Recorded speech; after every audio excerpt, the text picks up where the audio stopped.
be more worthy than finding a cure for cancer, right?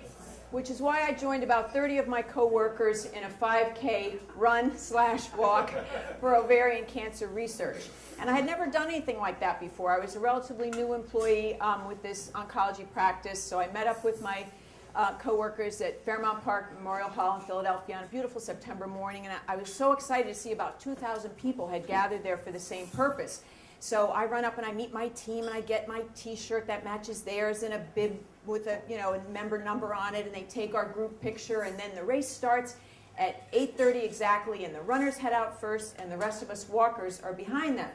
Now I could have easily walked the whole 5K, but I had somewhere else to go that day because I'm in an improv troupe and we were performing at a street fair later, so I just chose the option of doing a 1.5 mile, which a lot of people are doing.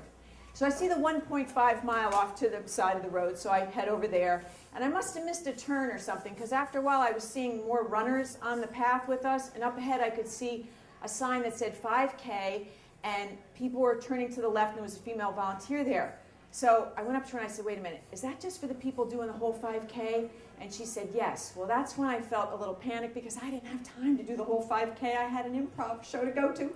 So at that moment, I heard some music off to the right, and I look over and I can see in the distance Memorial Hall and the balloon arch of the finish line. So I say to this volunteer, I'm just going to head over that way.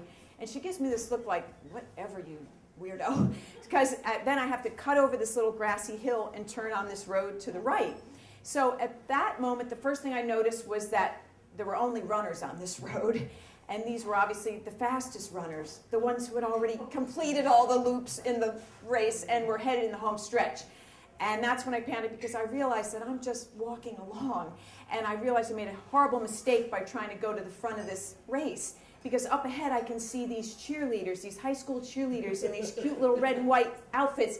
And some of the cheerleaders are standing on the shoulders of some of the other cheerleaders, and they're smiling and waving and shaking their pom-poms at our efforts, and I'm just walking. And next to them are all these supporters on the sidelines, and they're yelling out stuff like encouragement, like, come on, you can do it, way to go, almost there. And I'm thinking, maybe I should start running, because otherwise I'm sticking out like a sore thumb. But then I thought, maybe I should start walking even slower, because then it looks like I tried to run the race, but I just got so tired, but I'm determined to make it to the end, because this is such a worthy cause, and I made a commitment to stay the course. But of course I couldn't do either of those things, because that would be more dishonest than what I was already doing.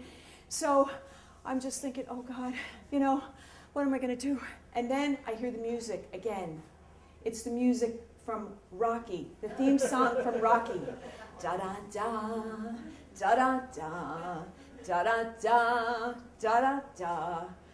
Getting strong now, running hard now. Meantime, I haven't even broken a sweat. I'm just the feet flying, blowing by me. I'm thinking, oh, I just can't believe how this can't even get any worse.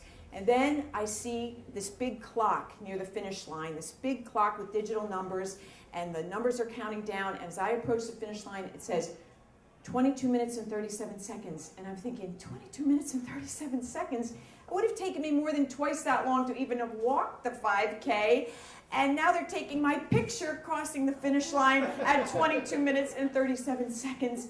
My picture, who's going to see this? How am I going to explain this to my coworkers who knew that I was only planning to walk a measly mile and a half because I had this improv comedy show to go to? So I walk across that finish line, and I just keep walking, and I walk straight to my car, and I drive home feeling so stupid and embarrassed. So I get to work on Monday, and I go up to my coworker, who's the organizer of our team, and I confess my sin to her, and she tells me at that point that it was only the runners who are officially registered as runners that were given this little microchip on their member bib that documents their time crossing the finish line.